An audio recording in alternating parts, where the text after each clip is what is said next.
Right. Hello, Year 11s. We're here today to do question 2 of your English language paper 2 AQA exam.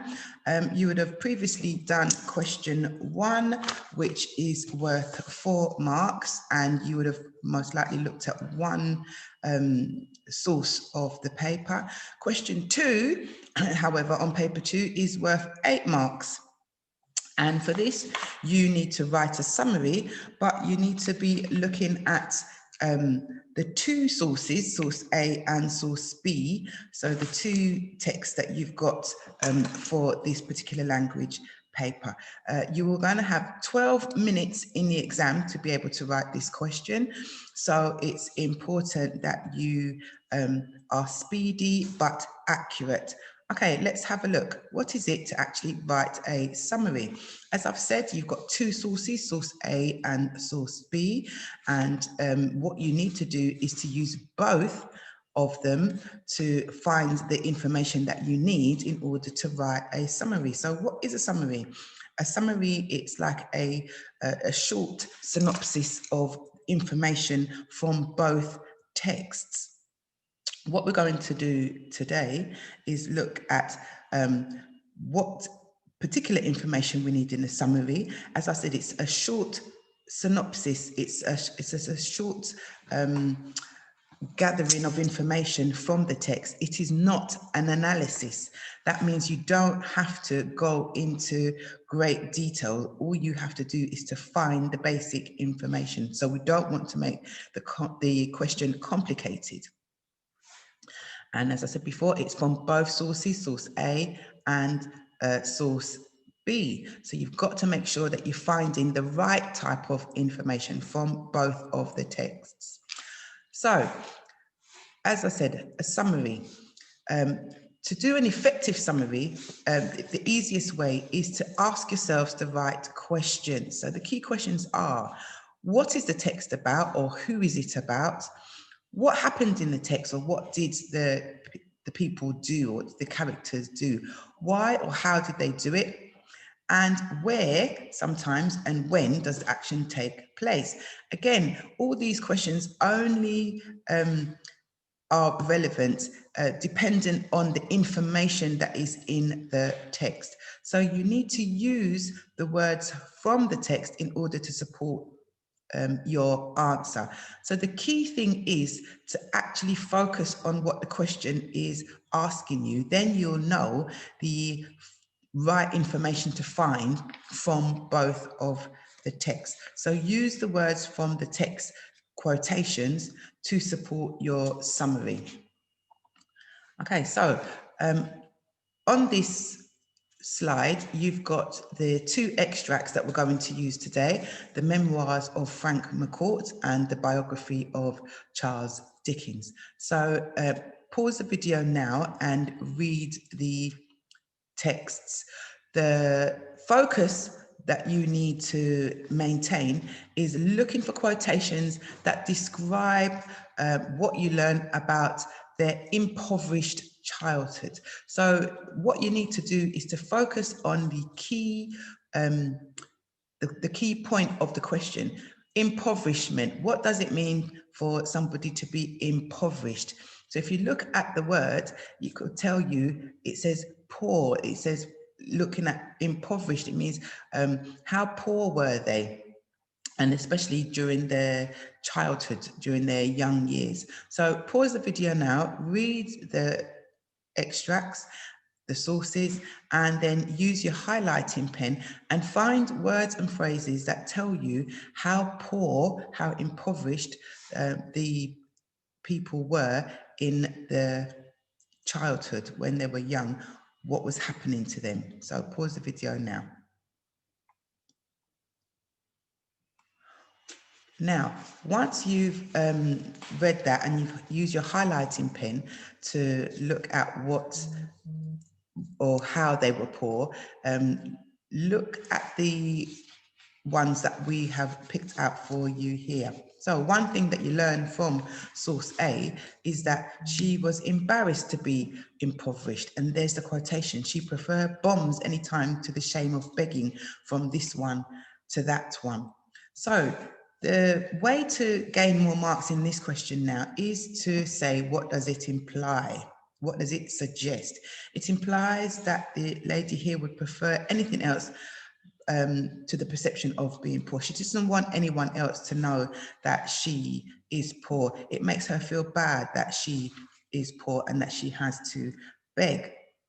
So that's the key thing to get the maximum amount of marks, is not only to say what you learn, then to give the quotation, but also to add what it implies. Please note, gentlemen, that you are not analysing. You don't have to say anything about the particular word classes. You don't have to pick out any words. All you're doing is saying what you learn, giving the quotation and what that implies, and then you move on to the next quotation.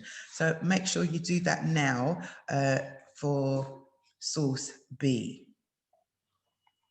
So once you've got your quotation, look and see how that can contrast to source A. So look at the biography of Charles Dickens.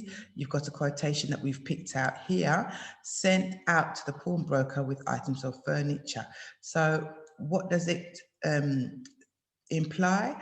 That they thought of different ways to gain money rather than feeling sorry for themselves. Is there any type of irony that you might find in the information? Here we've got that source A, is, the irony in source A is that had the mother put as much effort into getting money than she did hiding her concerns, she might have resolved her problems. So by finding out information like that, looking at the irony within the text, that can help to push your grade further, so to challenge yourself for those higher 7 to 9 grades. So gentlemen, I'm going to give you a few minutes now to actually write up your answer. Look at the difference between source A and source B. So I'll pause the video now and see if you can put your quotations and your implications together in a paragraph, and then we'll go through them and see how you've put those together. So pause the video now. Once you've finished writing up the mark scheme, once you finish writing up your answer, we're now going to have a look at the mark scheme. So look at the different levels. So looking at the levels, have you actually used quotations or have you just paraphrased, copied out sections of the text? Have you, for level 1, have you given some quotations and showed some inference? Have you showed what it implies? Have you identified some difference between the two texts, the two sources A and B, for level 2? For level 3, have you made clear inferences between the texts? Have you showed the clear differences between the two texts using clear textual quotations and given clear inferences? And for level 4, have you made perceptive inferences, given perceptive differences, and used selected judicious quotations and given clear inferences between the two texts? So look at the mark scheme and then look back at your summary that you have done, and then level yourself to where you think you have come. So stop the video now and check what you have done. So remembering, gentlemen, no language analysis needed. So you don't have to say that the writer has used a simile or the writer has used an adjective. It's just the clear inferences, the textual quotations, and then what differences you can see between the texts. So check now, and then we'll move on. Right, so moving on, what do we think? So If we check now, in source A, we learned that the impoverished childhood is embarrassing for the mother. She'd prefer bombs anytime to the shame of begging from this one to that one. This shows that his mum didn't want the boys to beg as she was embarrassed. Source B talks about Charles Dickens and his family selling all their furniture. This is shown in the phrase 2 bare rooms. This shows that the rooms were empty. So what do we think? Right, so never start a sentence with a quotation, always embed it. So it's good to memorize some sentence starters to help you to embed quotations, or to at least to start the quotations off in a more sophisticated way. And then secondly, on this one, in this example, the word embarrassed has been used. So be careful about repeating the same words. You need to show the examiner that you have a wide range of vocabulary. So try to use different language to explain yourself, and try to explain in more detail. So here where you've said, where the example is that the 2 bare rooms show that the rooms were empty, try to give a little bit more room, not just that the rooms were empty, but they had very limited means because of having to sell off the furniture, which shows their need and how poor they were. Okay, so for the next section, for answer B, let's have a look and see how much detail we have here. So the writer of source A showed that Frank McCourt's mother was embarrassed by how poor the family were, but she would be ashamed to make her sons beg in the neighborhood. So you can see that clearly you've got embedded quotations here, which is a higher level. This implies that his mother went to great lengths to hide the shame of being poor and had too much pride to ask for assistance. Then to show that we are comparing against one against the other for the both sources, you use like a hold on. So you use a connective, okay? So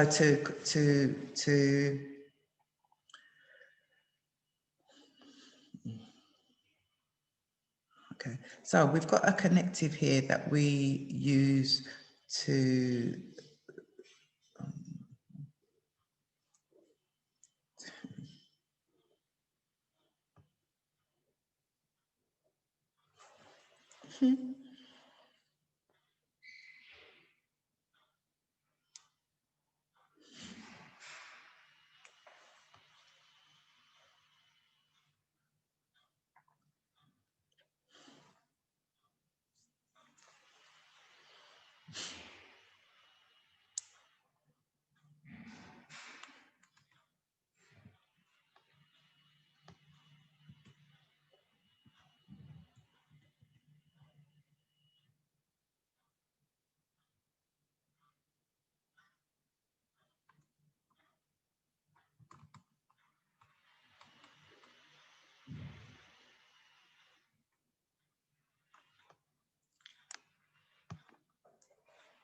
right, so here we use a connective to show a clear difference between the two texts.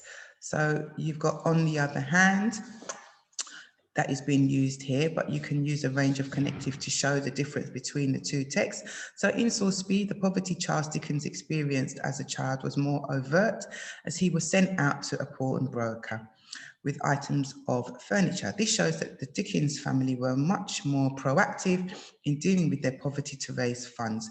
Ironically, had McCourt's mother put as much effort into getting money than she did hiding her concerns, she might have resolved her problems. So here we're seeing that there's a clear difference between the two texts. There may or may not always be irony, but here you can see that there is a clear difference in the way the families behaved. The Dickens family found a way to try to deal with the poverty problem, whereas the McCourt's family, the mother tried to just hide what was going on.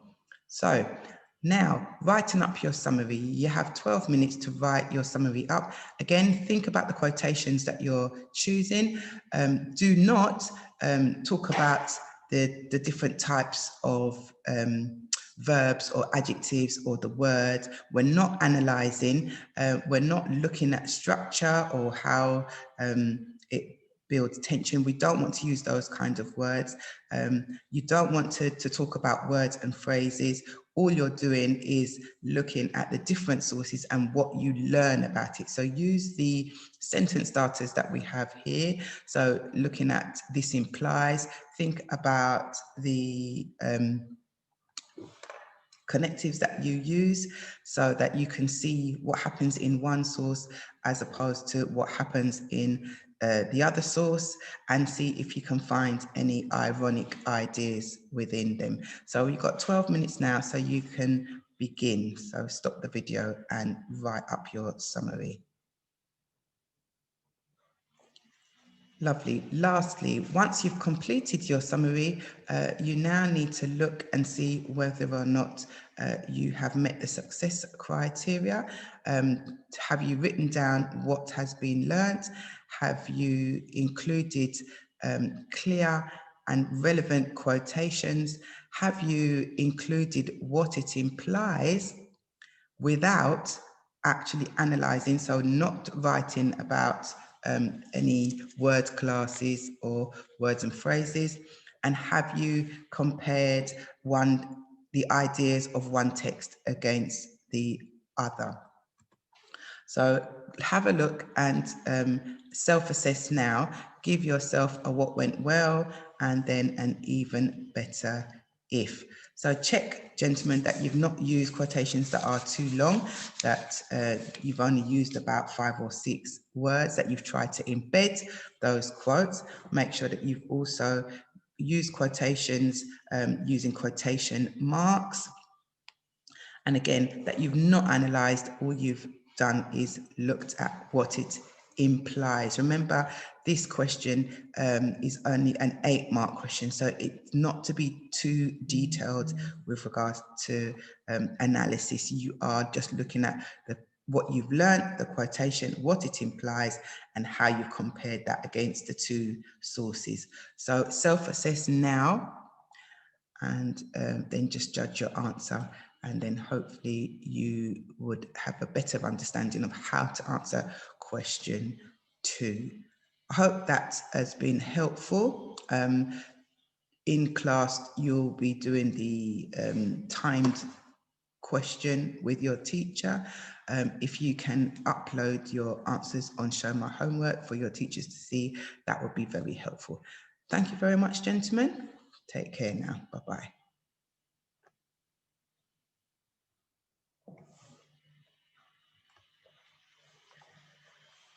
Whew.